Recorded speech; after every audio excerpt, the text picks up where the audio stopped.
The Emerald City of Oz, by L. Frank Baum. Chapter 21. How the King Changed His Mind. Just then a rabbit band of nearly 50 pieces marched in, playing upon golden instruments and dressed in neat uniforms. Following the band came the nobility of Bunnybury, all richly dressed and hopping along on their rear legs. Both the ladies and the gentlemen wore white gloves upon their paws, with their rings on the outside of the gloves, as this seemed to be the fashion here. Some of the lady rabbits carried lorgnettes, while many of the gentlemen rabbits wore monocles in their left eyes. The courtiers and their ladies paraded past the king, who introduced Princess Dorothy to each couple in a very graceful manner. Then the company seated themselves in chairs and on sofas and looked expectantly at their monarch. "It is our royal duty, as well as our royal pleasure," he said, "to provide fitting entertainment for our distinguished guest. We will now present the royal band of whiskered friskers." As he spoke, the musicians, who had arranged themselves in a corner, struck up a dance melody while into the room pranced the whiskered friskers. They were 8 pretty rabbits dressed only in gauzy purple skirts fastened around their waists with diamond bands. Their whiskers were colored a rich purple, but otherwise they were pure white. After bowing before the king and Dorothy, the friskers began their pranks, and these were so comical that Dorothy laughed with real enjoyment. They not only danced together, whirling and gyrating around the room, but they leapt over one another, stood upon their heads and hopped and skipped here and there so nimbly that it was hard work to keep track of them. Finally they all made double somersaults and turned handsprings out of the room. The nobility enthusiastically applauded, and Dorothy applauded with them. "They're fine," she said to the king. "Yes, the whiskered friskers are really very clever," he replied. "I shall hate to part with them when I go away, for they have often amused me when I was very miserable. I wonder if you would ask Glinda." "No, it wouldn't do at all," declared Dorothy, positively. "There wouldn't be room in your hole in the ground for so many rabbits, especially when you get the lily chair and your clothes there. Don't think of such a thing, Your Majesty." The king sighed. Then he stood up and announced to the company, "We will now behold a military drill by my picked bodyguard of royal pikemen."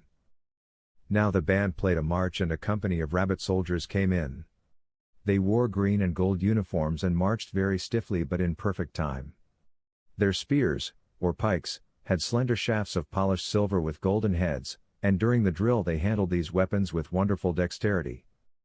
"I should think you'd feel pretty safe with such a fine bodyguard," remarked Dorothy. "I do," said the king. "They protect me from every harm." "I suppose Glinda wouldn't." "No," interrupted the girl, "I'm sure she wouldn't.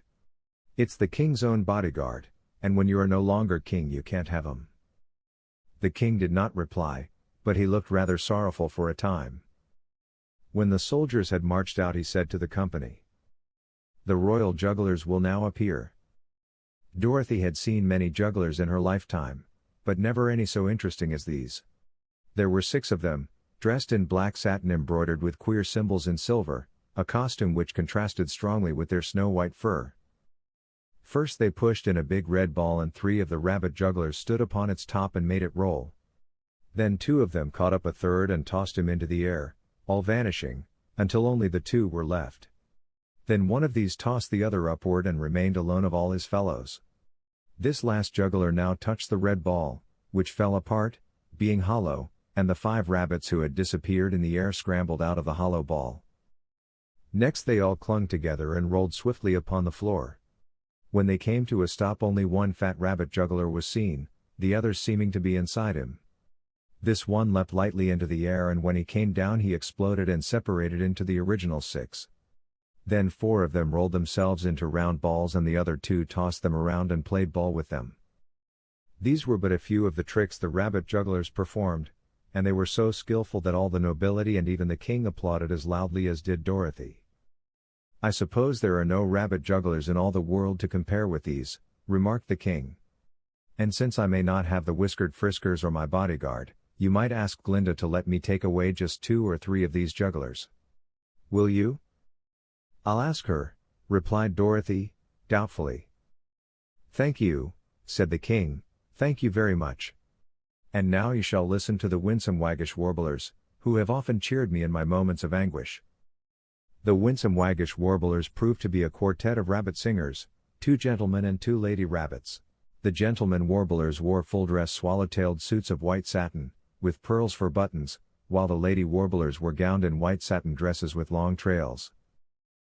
The first song they sang began in this way.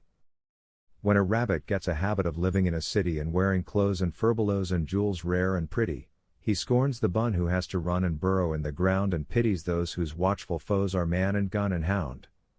Dorothy looked at the king when she heard this song and noticed that he seemed disturbed and ill at ease. "I don't like that song," he said to the warblers. "Give us something jolly and rollicking." So they sang to a joyous, tinkling melody as follows.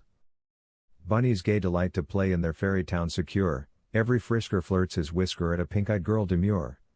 Every maid in silk arrayed at her partner shyly glances, paws are grasped, waists are clasped as they whirl in giddy dances.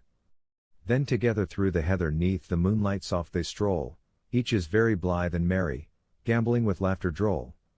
Life is fun to every one guarded by our magic charm, for to dangers we are strangers, safe from any thought of harm. "You see," said Dorothy to the king, when the song ended, "the rabbits all seem to like Bunnybury except you. And I guess you're the only one that ever has cried or was unhappy and wanted to get back to your muddy hole in the ground." His Majesty seemed thoughtful, and while the servants passed around glasses of nectar and plates of frosted cakes, their king was silent and a bit nervous. When the refreshments had been enjoyed by all and the servants had retired, Dorothy said, "I must go now, for it's getting late and I'm lost. I've got to find the wizard and Aunt Em and Uncle Henry and all the rest sometime before night comes, if I possibly can." "Won't you stay with us?" asked the king. "You will be very welcome." "No, thank you," she replied. "I must get back to my friends. And I want to see Glinda just as soon as I can, you know." So the king dismissed his court and said he would himself walk with Dorothy to the gate. He did not weep nor groan any more, but his long face was quite solemn and his big ears hung dejectedly on each side of it. He still wore his crown and his ermine and walked with a handsome gold-headed cane. When they arrived at the room in the wall, the little girl found Toto and Bellina waiting for her very patiently. They had been liberally fed by some of the attendants and were in no hurry to leave such comfortable quarters. The keeper of the wicket was by this time back in his old place, but he kept a safe distance from Toto. Dorothy bade goodbye to the king as they stood just inside the wall. "You've been good to me," she said, "and I thank you ever so much. As soon as possible I'll see Glinda and ask her to put another king in your place and send you back into the wild forest. And I'll ask her to let you keep some of your clothes and the lily chair and 1 or 2 jugglers to amuse you. I'm sure she will do it, 'cause she's so kind she doesn't like anyone to be unhappy." "Ahem," said the king, looking rather downcast. "I don't like to trouble you with my misery, so you needn't see Glinda." "Oh, yes I will," she replied. "It won't be any trouble at all." "But, my dear," continued the king, in an embarrassed way, "I've been thinking the subject over carefully, and I find there are a lot of pleasant things here in Bunnybury that I would miss if I went away. So perhaps I'd better stay." Dorothy laughed. Then she looked grave. "It won't do for you to be a king and a crybaby at the same time," she said. "You've been making all the other rabbits unhappy and discontented with your howls about being so miserable. So I guess it's better to have another king." "Oh, no indeed!" exclaimed the king, earnestly. "If you won't say anything to Glinda I'll promise to be merry and gay all the time, and never cry or wail again." "Honor bright?" she asked.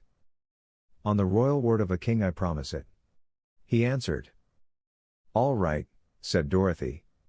"You'd be a regular lunatic to want to leave Bunnybury for a wild life in the forest, and I'm sure any rabbit outside the city would be glad to take your place." "Forget it, my dear, forget all my foolishness," pleaded the king, earnestly. "Hereafter I'll try to enjoy myself and do my duty by my subjects." So then she left him and entered through the little door into the room in the wall, where she grew gradually bigger and bigger until she had resumed her natural size. The keeper of the wicket let them out into the forest and told Dorothy that she had been of great service to Bunnybury because she had brought their dismal king to a realization of the pleasure of ruling so beautiful a city. "I shall start a petition to have your statue erected beside Glinda's in the public square," said the keeper. "I hope you will come again, some day, and see it." "Perhaps I shall," she replied. Then, followed by Toto and Bellina, she walked away from the high marble wall and started back along the narrow path toward the signpost.